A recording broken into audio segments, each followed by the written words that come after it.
ይህ ፍኖተ ዲሞክራሲ የኢትዮጵያ አንድነት ድምፅ ነው።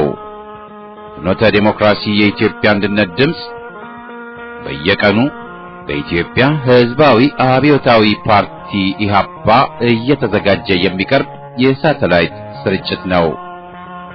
ስርጭታችን የሚተላለፈው በኤቢኤስ 3 ዲግሪ ዌስት 11132 ሜጋሄርዝ ፍኖተ ዴሞክራሲ ሲሆን በኢንተርኔት በድረ ገጻችን fnote.org FINOTE.ORG በቀጥታ መከታተል ይቻላል።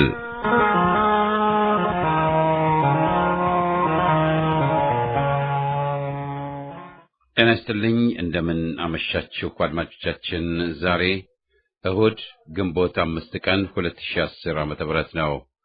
ፍኖተ ዲሞክራሲ የኢትዮጵያ አንድነት ድምፅ በየቀኑ ከምሽቱ 1 ሰዓት እስከ 3 ሰዓት የሚያስተላልፈውን መደበኛ ፕሮግራም አሁን ይጀምራል። ዝግጅታችንን የምንጀምረው በሳምንቱ ውስጥ የተጠናቀሩትን አበይት ዜናዎች በምንተነትንበት የፍካሬ ዜና ፕሮግራማችን ይሆናል። በማስከተልም በሳምንቱ ውስጥ ተላልፈው የነበሩ የፍኖተ ዲሞክራሲ ሀተታዎችን በድጋሚ አሰምተን የመጀመሪያ ክፍል ፕሮግራማችን ይጠናቀቃል።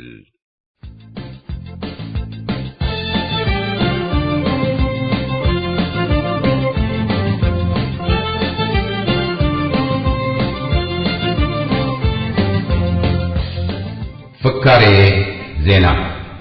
በዚህ ፕሮግራም በአገራችን የተከናወኑትን ዋና ዋና ዜናዎች እንተነትናለን፣ እንተቻለን። በተጨማሪም የአካባቢ አገሮችን ሁኔታ እንቃኛለን።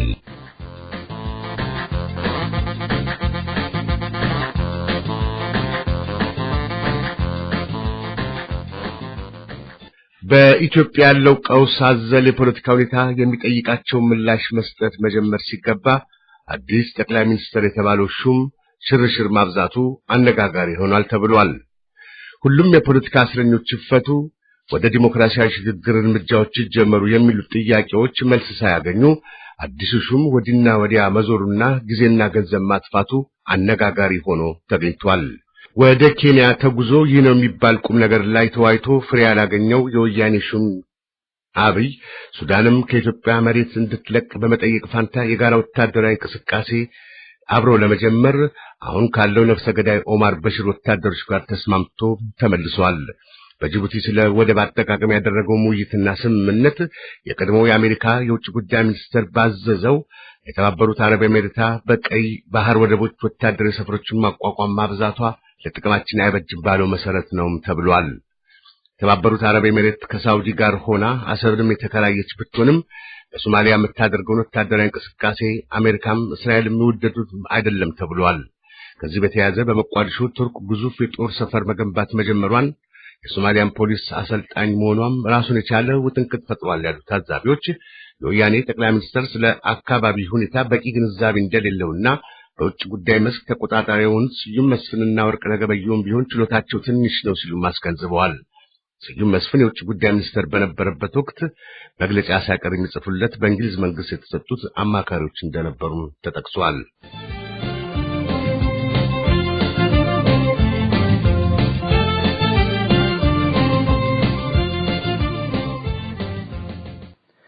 በጉጂ በለገደምቢ በወርቅ ማውጣት የተሰማራው የአላሙዲ የወርቅ ኩባንያ ወርቁን ለማውጣት የሚጠቀምበት ኬሚካል የአካባቢውን ወንዞችና አካባቢ አየሩን በመበከሉ በሰውና በእንስሳት ሕይወት የሞትና የአካል ጉዳት ያስከተለ መሆኑ በተጨባጭ እየተከሰተ ነው ተብሏል። በቅርቡ ለኩባንያው የተፈቀደው ተጨማሪ የ10 ዓመት ኮንትራክት በመቃወም በህዝባዊ ሰልፍ የተጀመረው ተቃውሞ በዚህ ባሳለፈው ሳምንት የሙት ከተማ አድማ መጠራቱን መረዳትም ተችሏል። ካለፈው ማክሰኞ አንስቶ ለ3 ቀናት በተጠራው አድማ ትምህርት ቤቶች፣ የተለያዩ መስሪያ ቤቶች፣ መደብሮች፣ ገበያዎች፣ መጓጓዣ መኪናዎች ወዘተ ቀጥ ብለው መሰንበታቸውን ከስፍራው ከደረሰን መረጃ መገንዘብ ተችሏል።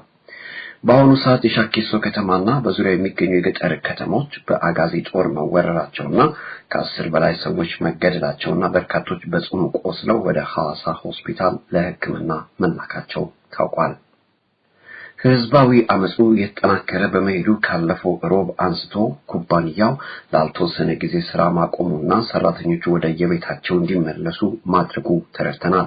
ይህ በእንዲህ እንዳለ ከዚህ ቀደም ኩባንያው በሰውና በእንስሳት ጤና ላይ ችግር ያስከትላል የተባለው ኬሚካልን ለመመርመር ከአዲስ አበባ ዩኒቨርሲቲ ወደ ስፍራው የተጓዘው ቡድን ኬሚካሉ ችግር አያስከትልም የሚል ድምዳሜ የሰጠው ከአላሙዲ ኩባንያ ጉቦ ተከፍሎት እንደሆነ ለጉዳዩ ቅርብ የሆኑ ወገኖች ያስረዳሉ።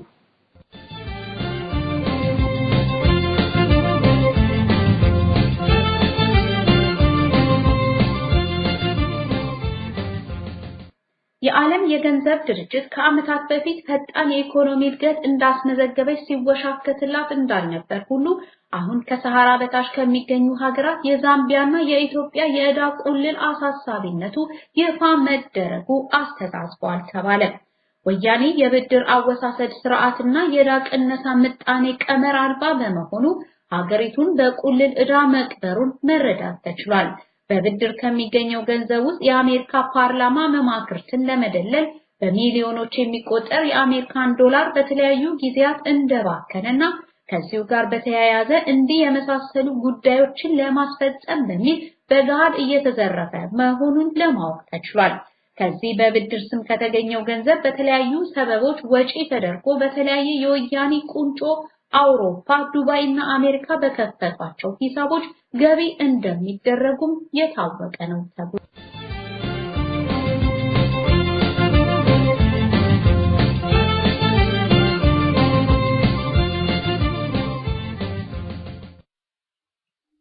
የወያኔ አገዛዝ በአባይ ግድብ ላይ ያለውን ግንባታ በተመለከተ አንድ እርምጃ በዚያው ሁለት ወደ ኋላ እየተባለበት መሆኑን መጋለጡን ታዛቢዎች ጠቁመዋል። ከዚህ በፊት ስራው ከ70 ከመቶ በላይ ተጠናቆ ባለፈው ዓመት ያበቃል ሲል የነበረውን ዘንግቶ በሰሞኑ ደግሞ 66 በመቶ ስራው ተጠናቋል ሲል ውሸቱን ተርትሯል። የግድቡ ስራ በ2-3 ዓመት ደረጃ የዘገየው የሜቴክ ኃላፊ የነበረው ጄኔራል ክንፈ በፈጠረው ችግርና የጉቦ ስራ መሆኑ እየታወቀ ስራው ገስግሷል የሚለው ውሸት ማንንም ማሳማኝ ሳይሆን ቀርቷል። ጄኔራሉ ቱቦቹን ከየቦታ አስመጥቶ ሳይገጥም ቀርቶ ኢትዮጵያን ኪሳራ ማትርፋለች ያሉ ውስጥ አዋቂዎች አሁን ዋናው ችግር ለግንባታው አስፈላጊ ገንዘብ አለመገኘቱ ነው ሲሉ ጠቁመዋል። ሰራተኞች ደሞዝ ሳይከፈሉ የቆዩ ቢሆንም አድማ እንዳያደርጉ ከባታሊዮን በላይ ጦር መጥቶ እንደሰፈረም ሊታወቅ ተችሏል። ወያኔው ጄኔራል ክንፈ ከሙስና ክስ ለማምለጥና ስራ ለልቀቅ ያለ ቢሆንም የሜቴክ ስራ አደናቃፊነትና በሙስና መጨማለቅ የሚቀጥል እንጂ የሚቆም አለመሆኑን የፖለቲካ አዋቂዎች ተናግረዋል።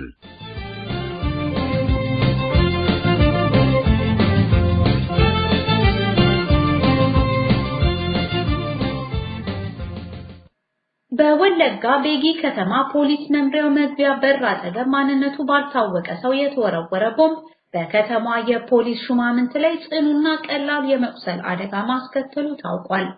የቦምቡ ውርወራ በምን ሰበብ እንደሆነና ለድርጊቱ ኃላፊነቱን በይፋ የወሰደ ግለሰብ ወይም ቡድን ይህ ዜና እስከ ተጠናከረበት ጊዜ የወሰደ አለመኖሩን ተገንዝቧል።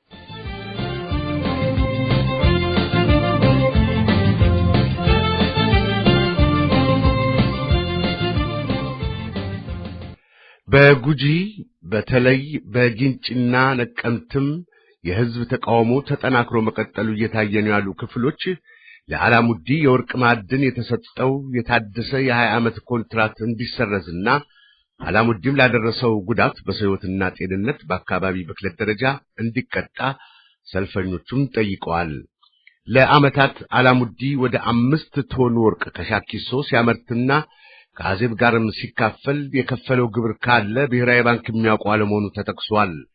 በማዕድኑ የአላሙዲ ኩባንያ የተጠቀመበት አደገኛ ኬሚካል ወደ ወንዞች እየተደፋ የሰውን ሕይወት ማጥፋት፣ የሕፃናትን አካለ ጉዳት እንዲሁም ለተለያዩ ጤና ቀውሶች መዳረጉ እየታወቀ ማንንም የአካባቢውን ነዋሪ ሳያማክሩ ወያኔዎች ለቱጃሩ አዲስ ፍቃድ መስጠታቸው ለራስ ጥቅም ሲሉ የሕዝብን ደህንነት አሳልፎ መስጠት ከመሆን የማያልፍ ነው ተብሏል።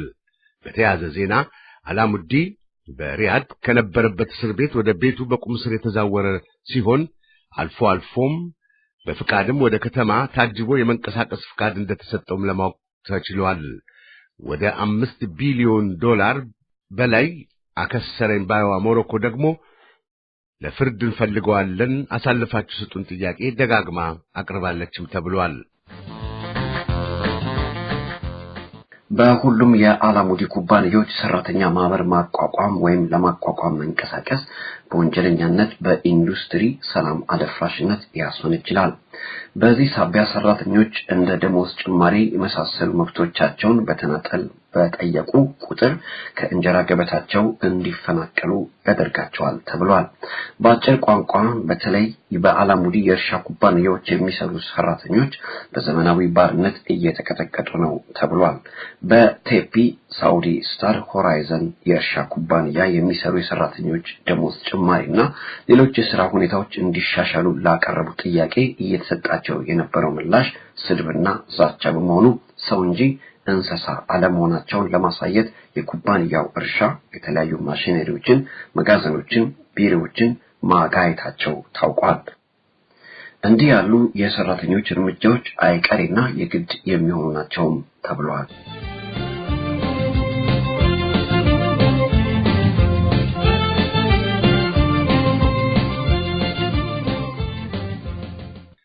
የቀድሞው የወያኔ ጠቅላይ ሚኒስትር ኃይለ ማርያም ከስልጣን ውረድ ተብሎ ከወረደ ጀምሮ በአስቸኳይ ጊዜ አዋጁ መሰረት በኮማንድ ፖስት ለስር የተዳረጉ ዜጎች ቁጥር 13000 አልፏል ሲሉ ውስጥ አዋቂዎች አጋልጠዋል። በስር ቆይተውም ሽብርተኛ በሚል ከ4 እስከ 11 ዓመት እስር የተፈረደባቸው እንዳሉ በስም ተጠቅሷል።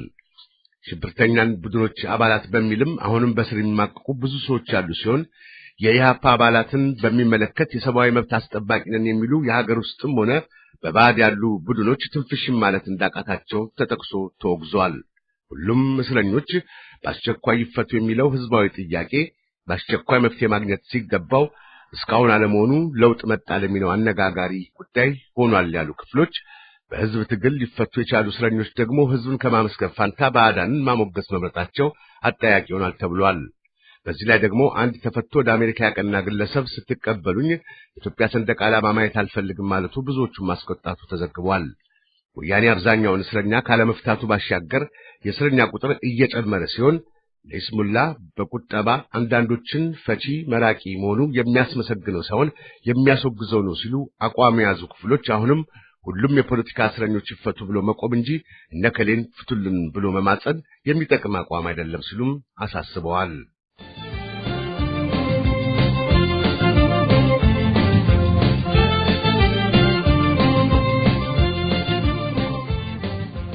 ወያኔ በተለመደው የገጽ ማሳመሪያ በሚለው የሐሰት ወሬ የመንዛት አባዜ ካለፈው ወር ግሽበቱ ቅናሽ ማሳየቱን ቢጠቅስም በተጨባጭ የሚታየው ግን የብር የመግዛት አቅም ከቀን ወደ ቀን እንክትክት ማለቱን ነው።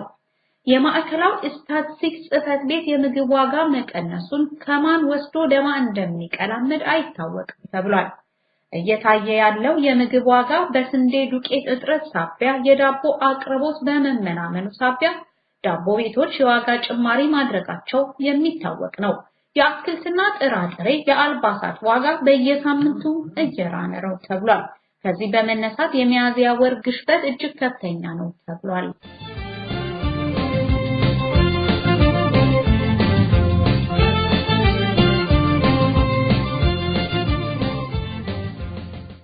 ከንግድ ባንክና ከልማት ባንክ የዳጎሰ ገንዘብ ለመበደር የተወሰኑ የወያኔ ቁንጮች ድጋፍ ማግኘት የግድ ከሆነ በርካታ ዓመታት ተቆጥረዋል። በሁለቱም ባንኮች ከተገኙ ምንጮች መረዳት የተቻለው በተለይ ለትግራይ ቱጃሮች የብድር ካዝናው እንዲከፈት መደረጉን ነው።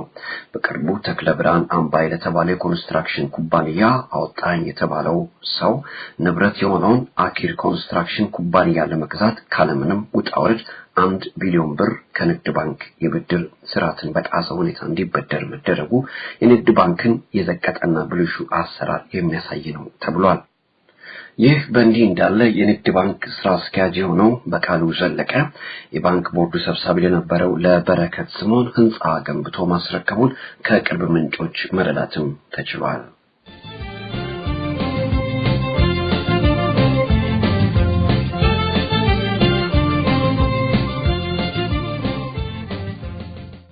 ሱዳንን በተመለከተ የሚናፈሰው ዜና በአብዛኛው የሐሰትና ወያኔን ለማሻሻጥ የተነዛ ነው ሲሉ የፖለቲካ ታዛቢዎች ጠቁመዋል። የሱዳን ጦር ከመተማ ገጽ ሊነሳ ነው፣ የወሰደውን መሬት ሊመልስ ቃል ገብቷል የተባለው ቅልጥ ያለው ውሸት ከመሆኑም ሌላ ዋናው የነፍሶ ገበያ ቋራ በሱዳን መያዝ ጉዳይ ከቶም ባዲሽም አልተነሳም ብለዋል። የሱዳን መንግስት የድንበር ኮሚቴ ሰብሰብ የሚለው ተጨማሪ የሚፈልገውን መሬት በወያኔ ስምምነት ለመንጠቅና ለመያዝ ነው ያሉ ክፍሎች ኢትዮጵያዊ እስረኞችን እለቃለሁ አለ የሚለው ማደናገሪያ እንጂ ዋናውና የፖለቲካ እስረኞች እንደማይፈቱ የታወቀ ነው ተብሏል። የሀፓ ተብለው የታሰሩ የአርበኞች ግንባር አባል ተብለው የታሰሩ በወያኔ ጠቋሚነት ተይዘው የታሰሩ የቀድሞ አገዛዝ የጦር ኃይል አባላቶች ከቋራና መተማ በውጊያ ተጠልፈው የተወሰዱ ማለትም ከኮበር እስር ቤት እስከ ባሶንዳ ገዳሪፍ ከሰላ ወዘተ ታግተው ያሉ ሀገር ወዳዶች የሚፈቱ አይደለም ተብሏል። ለአዲስ ሹም አስፈታው ፉከራ ለመርዳት በተራ ወንጀል ከተያዙት ውስጥ የተወሰኑትን ሊፈታ ቢችልም በርካታ የፖለቲካ እስረኞችን የሚፈታ ነው ብሎ መጠበቅ የለበትም ተብሏል። ይህ ሁኔታ በጅቡቲም በኬንያም ተመሳሳይ ነው ያሉ ክፍሎች አዲስ ሹም የዙረት አሰሳውን አክትሞ ሀገር ቤት ያሉትን ሺዎች የፖለቲካ እስረኞች ሳውል ሳያደርግ እንዲፈታ ትግሉ መቀጠል አለበት ብለዋል። በተያዘም ሁሉም ይፈቱ የሚለው መፈክርና ጥሪ በአንድ ሰው ይፈታ ዘመቻ ለመተካት መጣር ለማንም የሚጠቅም አይሆንም ለወያኔ ብቻ እንጂ የሚል ትችት ተደርጎበታል። አክራሪ ወያኔዎች ደግሞ አጋዚ ፖሊሶችን የገደሉ በግርግር ተፈቱ በሚል ምሬታቸውን በማስመሰል በወያኔ ድረገጾችና ጋዜጦች ላይ አስፍረዋል።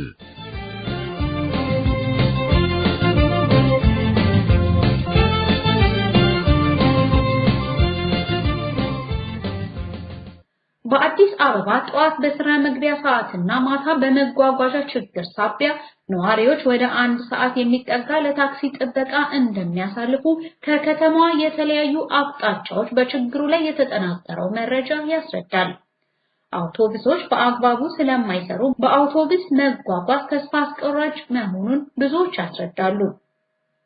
ጥሩምባ የተነፋለት የባቡር አገልግሎትም ዕዳ መክፈል ባለመቻሉ ከአገልግሎቱ 60% የሚወስደው የቻይናው የባቡር ግንባታ ኩባንያ መሆኑ የታወቀ ሲሆን እሱም በከተማዋ በ2 መስመር ብቻ ነው አገልግሎት እየሰጠ የሚገኘው።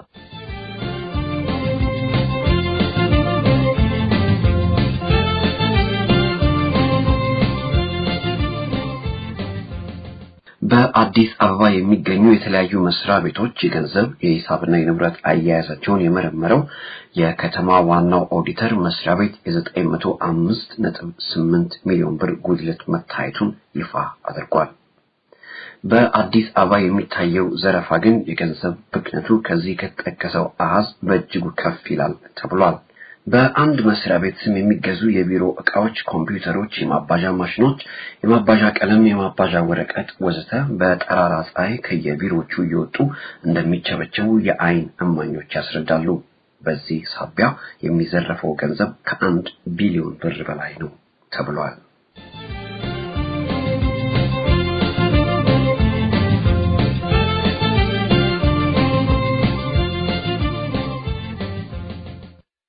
በአዲስ ጠቅላይ ሚኒስትር ተብዬ የተሾመው የትምህርት ሚኒስትር ቁጥጥርና ስብረት ለሁለተኛ ደረጃ ተማሪዎች የሚውሉት የታሪክ መማሪያ መጻሕፍት ሊቀየሩ መሆናቸውን አረጋገጠ።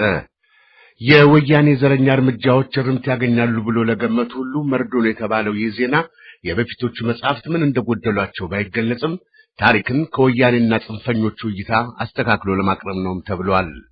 የአኖሌን ሐውልት እውን ያደረገ አይነት ትረካቸውን ያዘለ ይሆናል ሲባል የወያኔና የትግራይን ታሪክ በእይታው መሰረት ለማቅረብ ነው የሚል ዘገባ አለ። እስካሁን በተገኘው ፍንጭ ደግሞ መጽሐፍቱ አዳዲስ ካርታዎችን የሚይዙ ናቸው ሲባል ወያኔ ከአፋር፣ ከጎንደር፣ ከወሎ የወሰዳቸው መሬቶች በሞላ የትግራይ መሬት ተብለው ታሪክም ተጽፎላቸው የሚቀርብ ይሆናል። በተያያዘ ዜና የኢትዮጵያ ብሮድካስቲንግ ኮርፖሬሽን በአንድ በኩል በውስጡ ያሉ ወያኔዎችና ተለጣፊዎቹ ሽኩቻ በመብዛቱና በሌላ በኩል የወያኔ ጽንፈኛ የሚያቀርበው ዜናና ሀተታ የጸረ ትግሬዎች ነው ተብሎ በመከሰሱ ወደ በፊቱ ዜና አገልግሎት መባል ተመልሶ የቲቪውና የህትመት ዜና ክፍሉም እንዲለያዩ ሊሆን ነው ተብሏል። ትግሬዎች ተፈናቀሉ፣ ተሳደዱ የሚለውን የወያኔ ልፈፋ በሰፊው አላቀረበም የተባለው ኢቢሲ በቅርቡ የጠገቡ የትግራይ ኳስ ተጫዋቾች ቆሻሻ አማራ ብሎ የደበደቡትን አጫዋች ወይም አርቢትር ዜና ብሎ ሲያቀርብ የተጫዋቾችን አስተያየትና አቋም ግን አላስተጋባም በሚል ተከሷል። ወያኔ መረን የለቀቀ ዘረኝነቱና ባለጌ መሆኑንም መቆጣጠር ያቃተው ሲመጣ ብዙ ውዝግብ ከመፈልፈል ወደ ኋላ አይሉም ያሉ ክፍሎች ወያኔ አሁንም መገናኛ ብዙሃን ላይ ሙሉ ቁጥጥሩን አስፍኖ ለማቆየት ምኞቱ ነው ብለዋል።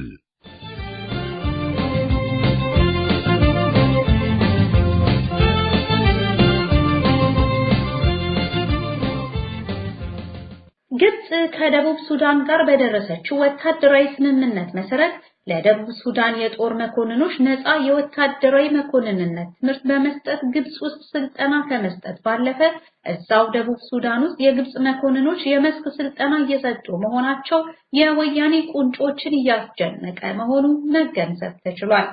ታዛቢዎች እንደሚያስረዱት ሁኔታው ግብጽ የአባይ ግድብን ለማስቆም እየወሰደቻቸው ካሉት እርምጃዎች አንዱ መሆኑን ያስረዳሉ።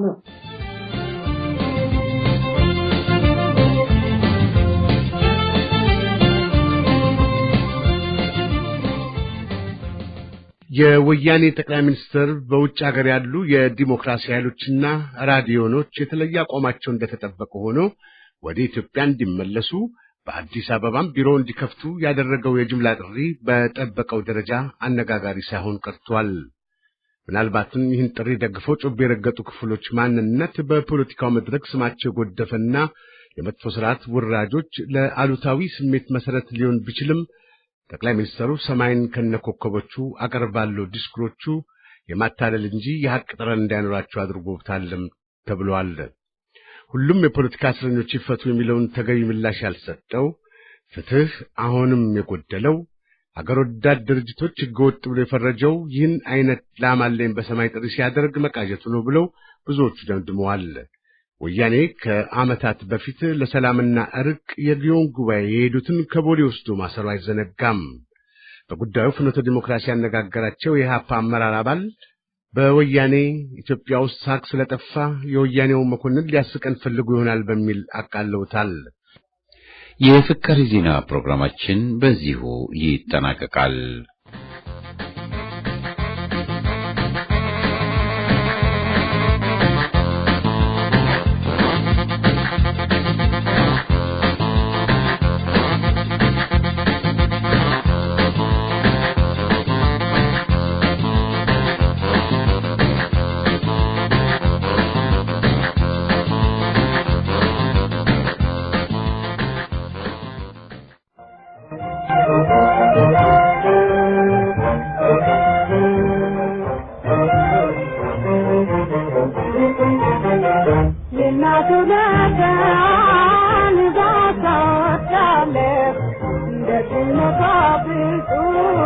ውዳሴ ለእናቶች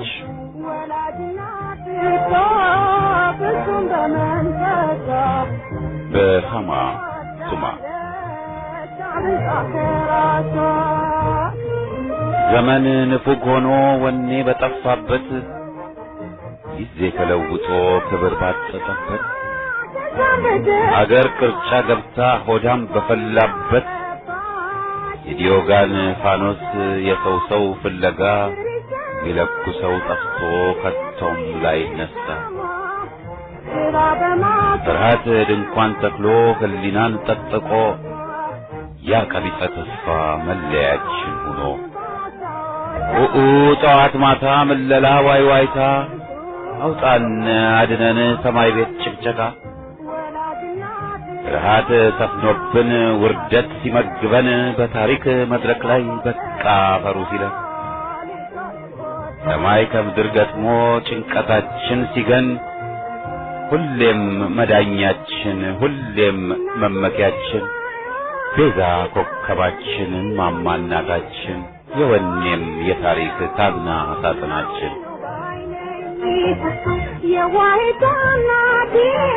ውዳሴ ለእናቶች መቼም ያንስ ሆኖ ታሪክ ተጽፎ እንጂ በወንዶች ተጣሞ ሔዋን ያች ቁጥር አንድ ጭቆን ፍጡር ሳለች እባቡም ተንኮል ተጋልጣ የተሰጠች የሰው ሁሉ እናት ሴት መሆኗ ጠፍቶ የሴት ልጅ መባሉም በስድብ ተፈርጆ ጀግንነት ለወንዱ በወንዱ ተሰጥቶ ቀን መካድ ከንቱ የማማን ቦታ ሕይወት ለሰጠችን 9 ወር አርግዛ ስርዓቱ ግፈኛ አገዛዙ ክፉ ለእናቶች መከራ ሁሌም የሚያለቅሱ ዘመቻ ሚሊሻ ሁሉም ለጦር ግንባር ልሽን አስረክቢ ዘመናዊ ገባር ለእናት ሀገር በሚል ልጇን የሚያሳጧት ቆሰለ ወይ ሞተ አለች ወይ ጠፋች ትንፍሽ ሳይሉላት በስጋት በጭንቀት ልቧን እያፈሷት በቀን ሺሞት ሟቿ ያች የፍቅር ቋት ማይቀየር ስሟ የሁላችን እናት እሷ እየተራበች ልጇን የምታበላ ልጇን የምታለብስ እሷ ግን ታርዛ ሙቀት ለጋሽ አቅፋ ወተት ባይኖረውም ጡት የምታጠባ ማማ እናታችን ያየችው መከራ ተነግሮ የማያልቅ ዘንቦ የማያባራ ክፉም እናት አለው ደግም እናት አለው ጀግናም እናት አለው ፈሪም እናት አለው የእናት ፍቅር ልዩ ልጁን ከነምኑ ሆደ ሰፊና ቻይ ገደብ የለሽ ስሙ የእናት ፍቅር ይስጥ ምርቃን የሁሌ ለታደሉ ጸጋ ላታደሉ መጽ ግን የኩሉ ቢባልም ለሁሉም ጊዜ አለው ለአረመኔም እናት ለምለም ባትወቀስ ለዚያ መለስ ጥፋት ግን ይህ ሁሉ ሲጠና ሲደመር ሲቀነስ የነማማን ቦታ የእናቶችን ሚና ይችላል ወይ ማፍረስ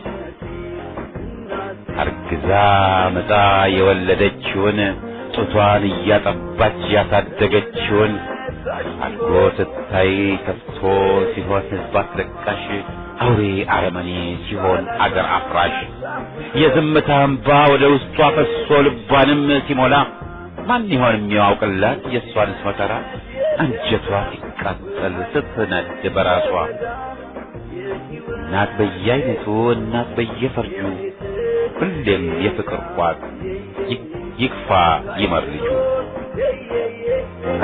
ግን ፍቅሯ የሚያኮራት ፍቅሯ የሚያበግናት አታቅፈው አሰደው ቃጠሎ ሆነባት የታደለች ፍጡር ያልታደለች እናት የመንግስቱ እናት የመለስም እናት ሌላው የይትባረክ እናት የጸሎተ እናት የደብተራው እናት አንቺ ልጄ ያሏት የመሐመድ እናት የሙሉጌታ እናት አደየ ተስፋዬ አደየ ዚያጋይም እማማ የቁቤ እናት የዚያ ሐሺም እማማ ያናርኪስት እናት የኢሃባ ማህፀነ ጀግና በዚህ በዚያ እናት አገር ተሸካሚ ሁለም ማገት ደፍታ አገር ምን ሊውጣት እናት ባትኖርማ ኢትዮጵያ ራሷ በእናት መመሰሏ እማማ አገራችን በሚል መጠራቷ መች በባዶ ሆኖ መደዴ ጨዋታ ሐቅን ያቀፈ እንጂ ቁም ነገር እውነታ ሚሊዮን ልጆቿ ሚሊዮን ዘቦቿ ዝም አሉ ቢባሉም መች ከርተው ልጆቿ የእናት ሆድ ዥንጉርጉር የተባለው ድሮ ሐቅነቱ ዛሬ የማይቀየር ሆኖ እማማ ኢትዮጵያ ጀግናም ባንዳ ወልዳ ሁሉን አስተናግዳ ፍቅርንም ለግሳ ይሞትላት ቀርቶ ሚገላትንም አቅፋ አፍቃሪ እናት ሆና ልጆቼ እያለች አሰሱን ገሰሱን አርበኛ ባንዳውን ፋሽስቱን ገንጣዩን ካልባ ፍቅሯን ለሁሉ እየሰጠች እማማ ኢትዮጵያ ራሷን በራሷ ነጋ ጠባ ጎዳች ወይስ እናት ሁሌም እናት የፍቅር አልፋ ኦሜጋ ቀጥሉ በርቱ ባይ ኮሚቴ የውታ በልጇ ሬሳ ላይ ዝፈኝ የተባለች መቅበር አትችይም ዝም በይ የታዘዘች ለልጆቿ ልጆቿን ለፍየል ለስርሞት የሰጠች ልጆቿን ለስቃይ ለስደት ሁሌም የገበረች እናት እማማችን የማንነታችን መሰረት የሆነች ነቃን ሁሉን አወቅን ብለን ስንፈነጭ መጪውንም ብታውቅ አይዞን በርቱ እያለች ድፍረት ጽናትንም ወተት ብላ ሰጥታ ሰብዕናን ለግሳ አገር ወዳድ አርጋ እኔም እናታችሁ ኢትዮጵያም እማማ ማሉልኝ ልጆቼ ክደት ላይ ሰማ ብላ እያሳሰበች ብላ እየተቆጣች ልጆቼ አደራ ተነሱ ምትለን ልጆቼ እንዳላፈር አምፁ ምትለን ባላማችሁ ጽኑ ግፉ የምትለን እማማ እንጂ ናት ማን ሌላ ሰው አለን?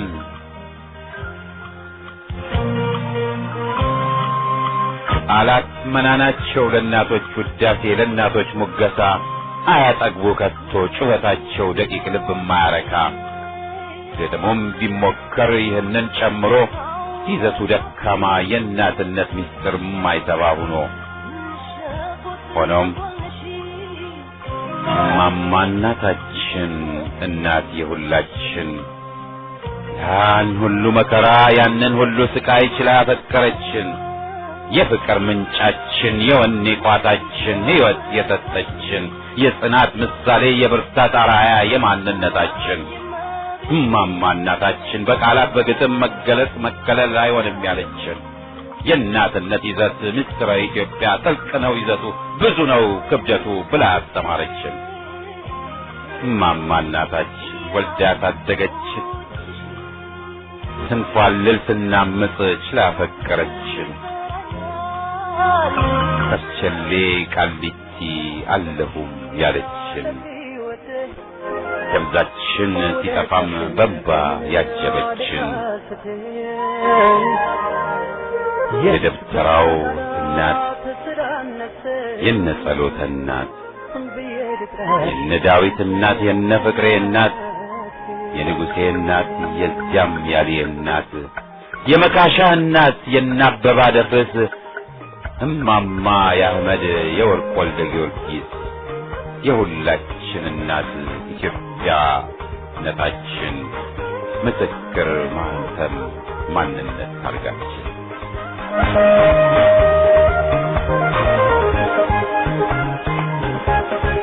ብችል ኑሮ እንደዚያ ደብተራ እንዳያ ከበደ እንደዚያ ገሞራ እገጥምቀኝ ነበር ውዳሴ ለእናቶች ምስጋና ለሁሉም ለወርቅ እማማዎች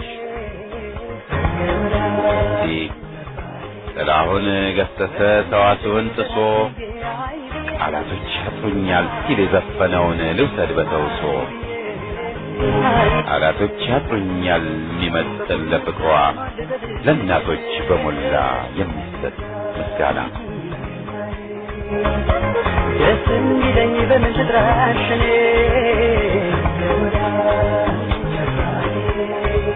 ወሰንኩኝ ልጠራሽ ብዬ አይ ብዬ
የሞተልሽ ቀርቶ የገደለሽ በላ።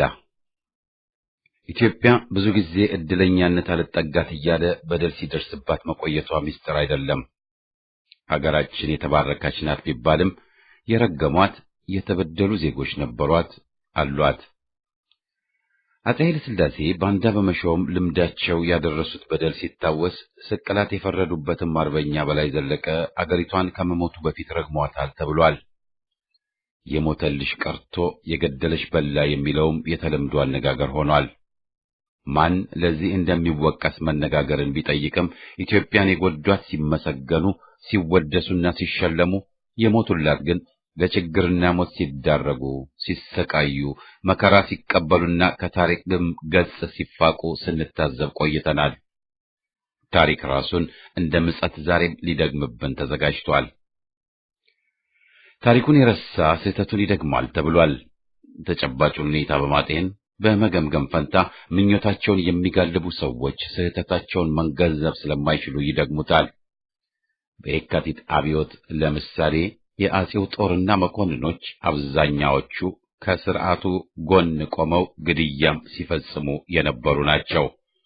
ይህ ነበር ዋና ጠባያቸው፣ መለያቸው።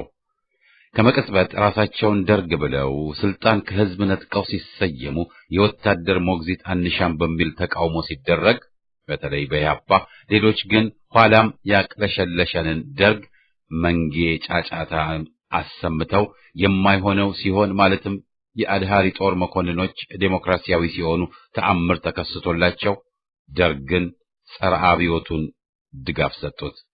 ሳይውል ሳያድርም አዛውንት ሚኒስትሮችንና ወጣት ለውጥ ፈላጊዎችን በጅምላ ሲረሽንም አልተለወጡም። መክረን እናርቀዋለን በሚል ሽፋንም ከጫማው ስር የወደቁትን ምሁራን አንድ ባንድ ሰለቀጣቸው። ለውጥ ሊመጣ ይችላል፣ ግን እንዴትና ከየት መሰረታዊ ጥያቄዎች ናቸው። ከዓመታት ተመክሮ ያውም የደም ግብር ከፍለን የተማርነውን መራራ ሐቅ መቀበል ሲያቀተን በአጉል የተስፋ አባዜ መነሁለል መጨረሻው ውድቀት መሆኑም የታየ ነው። ከወያኔ ዴሞክራሲ ይገኛል ብሎ ሙከራው ያስገኘልን የ1997ቱን ፍጅትና አሰቃቂ የምርጫ ሂደት መሆኑ ሊረሳ አይገባውም። 27 ዓመት ሙሉ ተለጣፊዎችም የወያኔ መሳሪያ ሆነው ሕዝብና አገርን ሲጎዱ እንደከረሙ የኦህዴድና ብአዴን ተብዮቹ ወንጀል አሳይቶናል። ዛሬ መሪ ለውጥ አምጪ በሉን የሚሉ በቅርቡ ጎልማሳ የሆኑ ንጹሃን ሳይሆኑ ለዓመታት ከወያኔ ጎን ቆመው ወንጀል እንጂ ምንም ለሕዝብ ጥቅም ያልሰሩ ያልሰጡ ናቸው። የት ነበሩ ስንል መልሱ ወያኔ ጎን ነው። ይህን መዘንጋት ራስን ማጃጃልና አገርን መጉዳት ነው። ጥፋተኛ ይቅር ሊባል ይችላል። በመጀመሪያ ግን ጥፋተኛ ነኝ ብሎ አምኖ ምህረትን ከጠየቀ ነው። ወንጀለኞች ምንም ንስሐ ሳይገቡ ምህረት ሳይጠይቁ ሰተት ብለው ከህዝብ ጎራ መደባለቃቸውን ቀደምም አጥብቀን የተቃወምነው ነው። ከጎራ የከተትናቸውም ብዙ ሳይቆዩ ወደ ለመደባቸው ክህደትና ባንዳነት መንሸራተታቸውንም አይተናል። የሀገር ጦር የተባለውን ከአሜሪካ ከወያኔና ሻዕቢያ ጋር አሲሮ ያስጠቃውን ሻለቃ መልሰው ታጋይ ብለው አሁንም በቆየ ጠባዩ ስንቱን ሲጎዳና አገርን ሲያጋልጥ አላየንም? ድመት አመሏን አተውም ተብሏል። ከወያኔው ቁንጮ ተጋጨን ብለው ወደ ህዝብ ጎራ ጠጋ ያሉት በቅድሚያ ለአስከፊ ጥፋታቸው ይቅርታ ይጠይቁ በማለታችን ፖለቲካ አታውቁም ብለው ያወገዙንም ደፋሮች ነበሩ። ሳይውል ሳያድር ግን ተጣላን ባዮቹ ለመለስ ሲያለቅሱ ወልቃይት ጠገዴ የትግራይ ነው ሲሉና የህዝብ አመጽ ሲያይል ከወያኔ ጓደኞቻቸው ጎን ሲቆሙ ታዝበናል። ቀደምም ከወያኔ በወያኔ ከተለከፈ ዴሞክራሲና ሰፊ አመለካከትን መጠበቅ ቅዠት መሆኑን ማወቅ በተገባን ነበር። 27 ዓመት ሙሉ ወያኔ ህዝብና አገርን ሲያስለቅስ እንዳይት ጉድጓዳቸው ገብተው መደበቅ ሳይሆን ከጎኑ ቁመው ሾሟቸው ሸልሟቸው ወንጀሉን ሲያጅቡ የከረሙት በምንስ ተአምር ነው ጸረ ወያኔ ለውጥ አምጪ ሊሆኑ የሚችሉት ብሎ ራስን መጠየቅ ተገቢ ነው። በእርግጥ ሌባውና ወንጀለኛው የዛሬው ጴንጤ ታምራት ላይኔ በተአምር ኢየሱስ ታየኝ ብሎ ፈገግ ሲያስደርገን ብንታዘብም የሚሆንና የማይሆንን ነገር መለየት ችሎታም ተመክሮም አለን። ነጋ ጠባ ወያኔ ሊያሞኘን ሊጫወትብንም መፍቀድ የማንችለው ለዚህ ነው።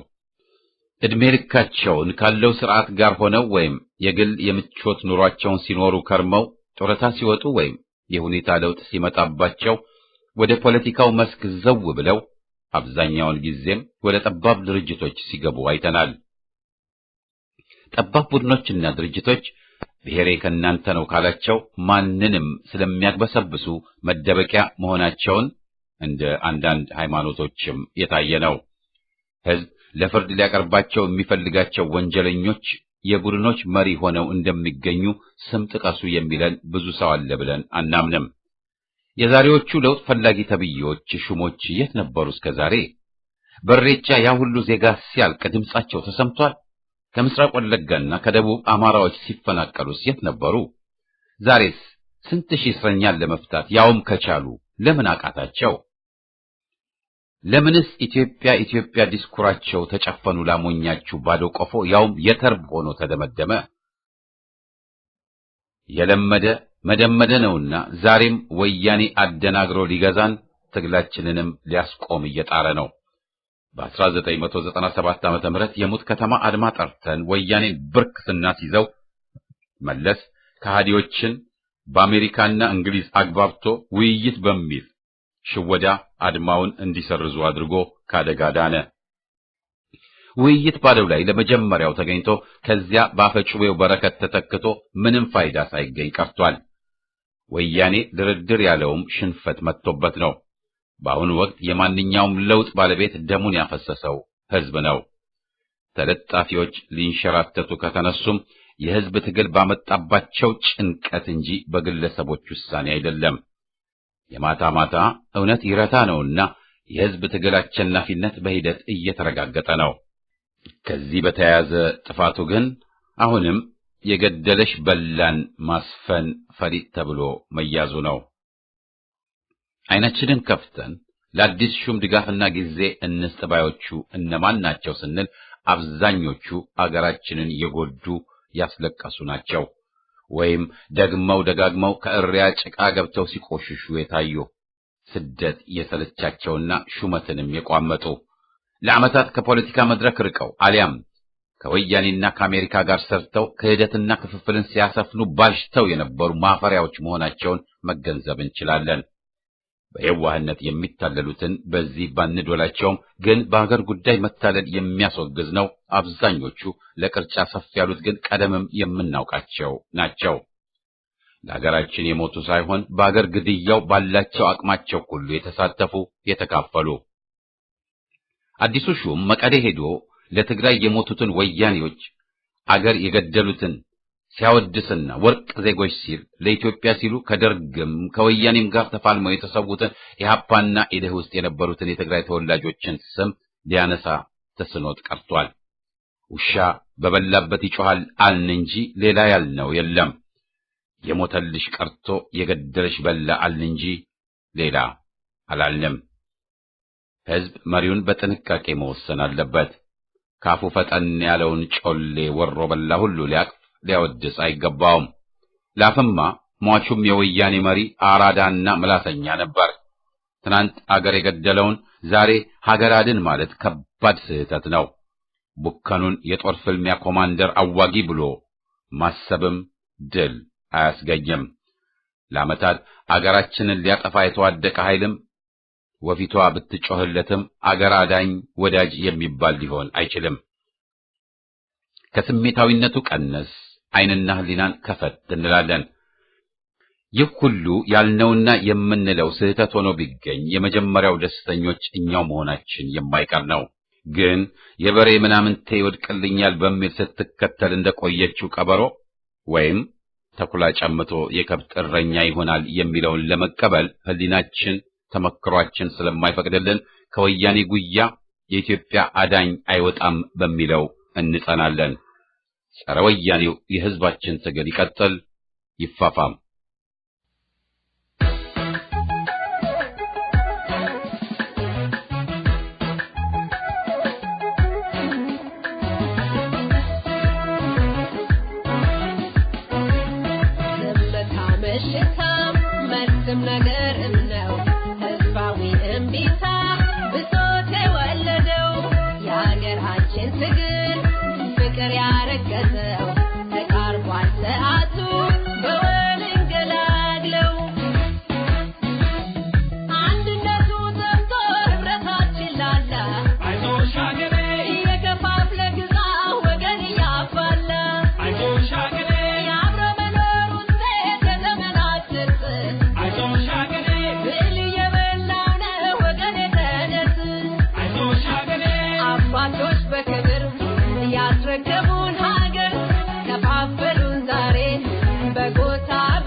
ረከሰ ፍትህም ተዛባ ሰው ከሰው አነሰ ሄዳለች እንደ ሰው አገር እግር አላት በአንድነት በመሆን ታድግን መልሳ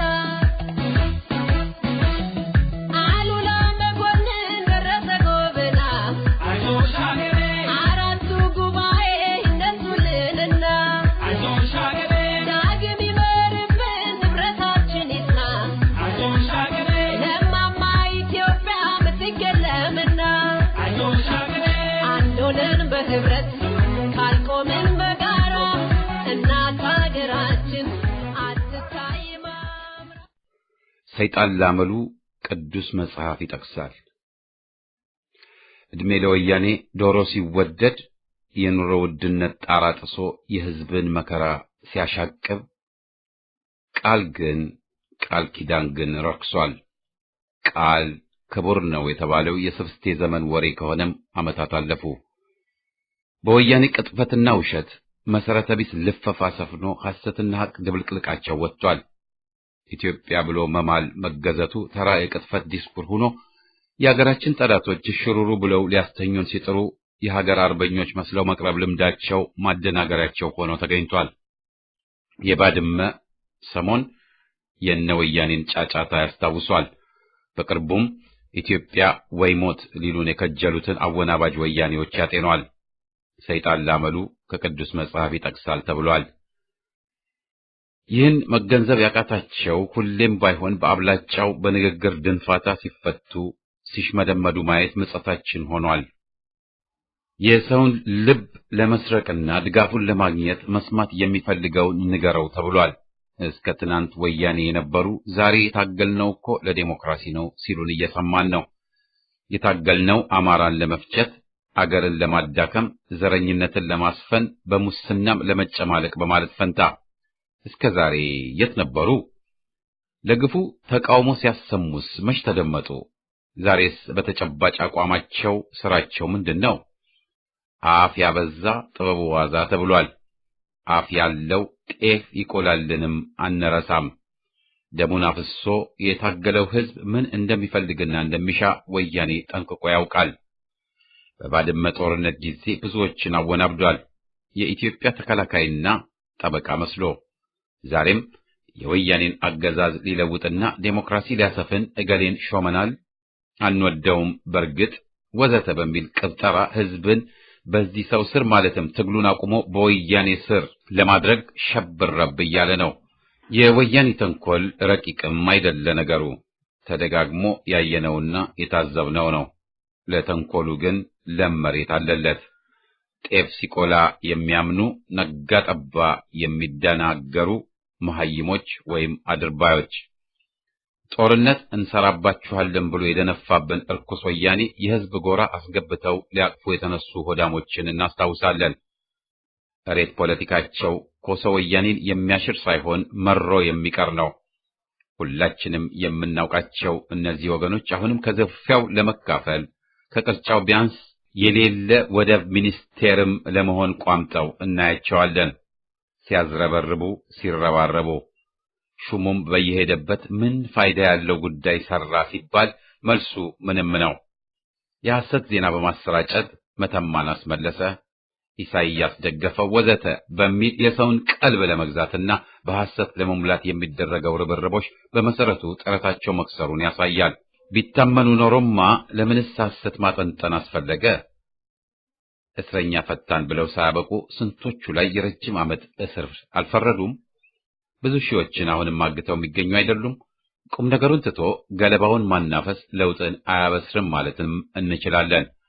ዋና ዋና ጥያቄዎችን በዲስኩር ጎርፍ ጠርጎና አጥፍቶ ንዑስ ጉዳዮችን በጣፋጭ ቃላት አጅቦ ዋና አስመስሎ ማደናገር ብልህነት ሳይሆን ተራ ማጭበርበር ነው።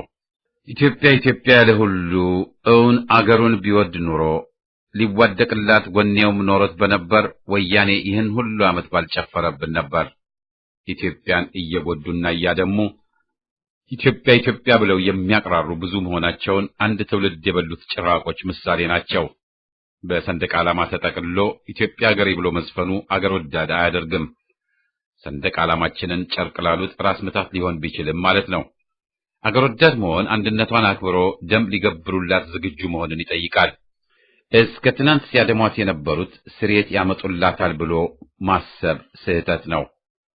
ማንኛውም ጠባብ ብሔረተኛ የኢትዮጵያ ጠበቃ ሊሆን አይችልም። አገሩን የወደደ አገሩን ሊገነጥል ሊያጠፋ አያሴርም አይቅበዘበዝምና ነው። ለዚህም ነው ጠባቡና ገንጣዩን መሪያችን ብሎ ለማቀፍ መሽቀዳደሙ መቆም ያለበት። ለዚህም ነው በግልባጩ ኢትዮጵያ ሀገራችን የሚለውን ስንሰማ በግልቡ በችኮላ ልባችንን ልንሰጥ የማይገባን። በተግባር ምን እያየን ነው? ምንስ ተደርጓል? በቃል ከነበረማ ፋሽስቱ ኮሎኔልና ጭራቅ ጓደኞቹም ከዴሞክራሲም ዴሞክራሲ የሰርቶ አደሩን ዴሞክራሲ አከናንበውን አልነበር? ያተረፍነው በተጨባጭ ግን ፍጅትና ይህ ነው የማይባልና መቼም የማይረሳ ስቃይ ነው። ወያኔስ የመድበለ ፓርቲ ስርዓትን አሰፈንኩ አላለም? በምርጫ ቧልትም ገብቶ አልተንቦጫረቀም? በተጨባጭ ምን ታየ? ምን ተገኘ? ከዚህ ሁሉ ተመክሮ በኋላ እንደገና መጃጃል ይቅር የማይባልና አገርን የሚጎዳ ነው። በሐምሌ 1985 በአዲስ አበባ ሳይቀር ይበተን በነበረው መልእክተ ኢሕአፓ ቅጽ 2 ቁጥር 15 በከንፈር መጠጣ አገር አይከበርም በሚል ርዕስ የሚከተለውን አስፍረን ነበር። ሀገርን ዜጋ ሁሉ ነቅቶ ካልጠበቀ ሊሄድ እንደሚችል አገር እግር አለው ይሄዳል እንደ ሰው በተባለው መሰረት ግልጽ ሆኗል። ታሪክን በሂደት ካየነው የዛሬ ባለ ዕድሎች የነገ ተሸናፊዎች፣ የዛሬ ሰርገኞች የነገ ከል ማቅ ለባሾች ሊሆኑ እንደሚችሉ ግልጽ ነው። የመለስ ዜናዊ አገር አጥፊ አገዛዝ ኤርትራን ከማስገንጠል አልፎ ኢትዮጵያን ሙሉ በሙሉ ለማጥፋት እየተጣጣረ መሆኑን በአሁኑ ጊዜ የሚጠራጠር የለም። ሕዝብን እርስ በርስ በብሔር በሃይማኖት እያጋጨ የሃይማኖት ተቋሞችን እየቦረቦረ በዘረኝነት በጥባጭ ፖሊሲዎችን እያራመደ በተራና ወራዳ ሌብነት ተሰማርቶ የሀገሪቷን የኮረንቲ ቆጣሪዎች ሳይቀር እየዘረፈ ተቃውሞን ለማፈን ከቋራ እስከ አዲስ አበባ ከሰሜን ሸዋ እስከ ሐረርጌ እየዘመተ ኢትዮጵያን እያዋረደና እያጠፋ መሆኑ በገሃድ ይታያል። ከዚህ ጥፋት ለመዳን አገራችን ዜጎቿን እየተጣራች መሆኑ ግልጽ ቢሆንም የሀገር ጥሪ በዜጎቿ ተሰማ ማለት ግን አያስደፍርም። በእርግጥ በሀገሩ ጉዳይ የሚያበሳጨው ከንፈር የሚያስመጥጠው የሚያንገበግበው ወዘተ አልጠፋም።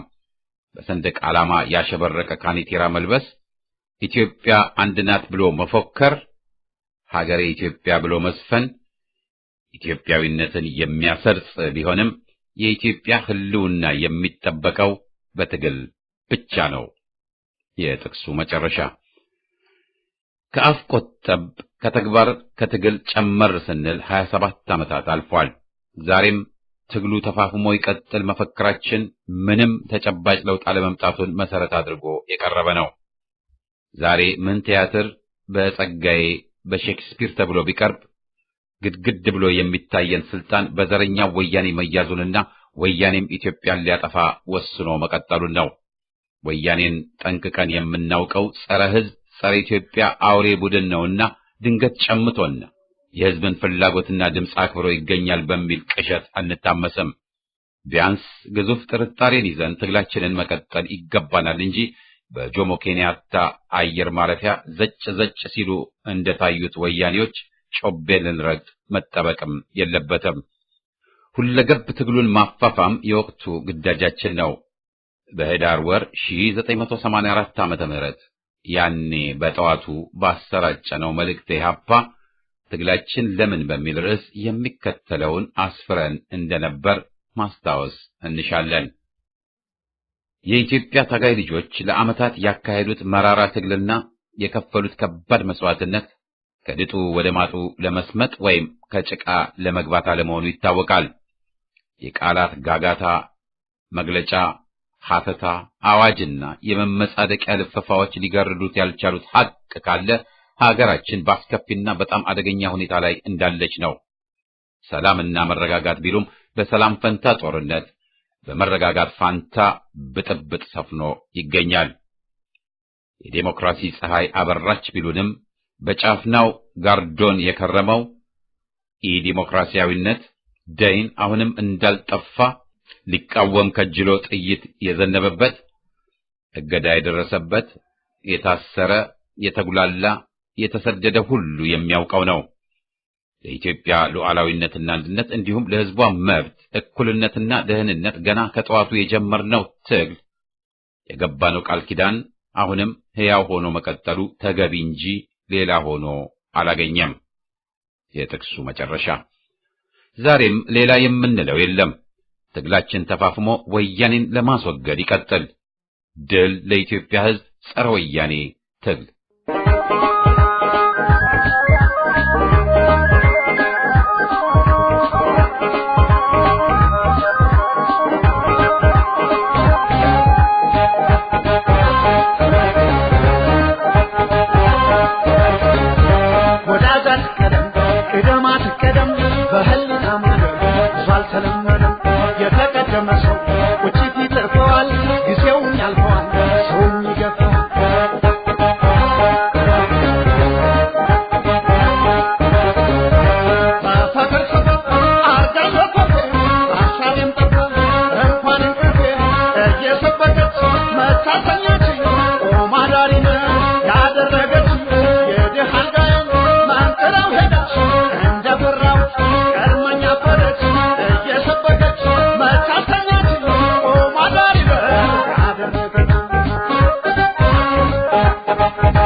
Come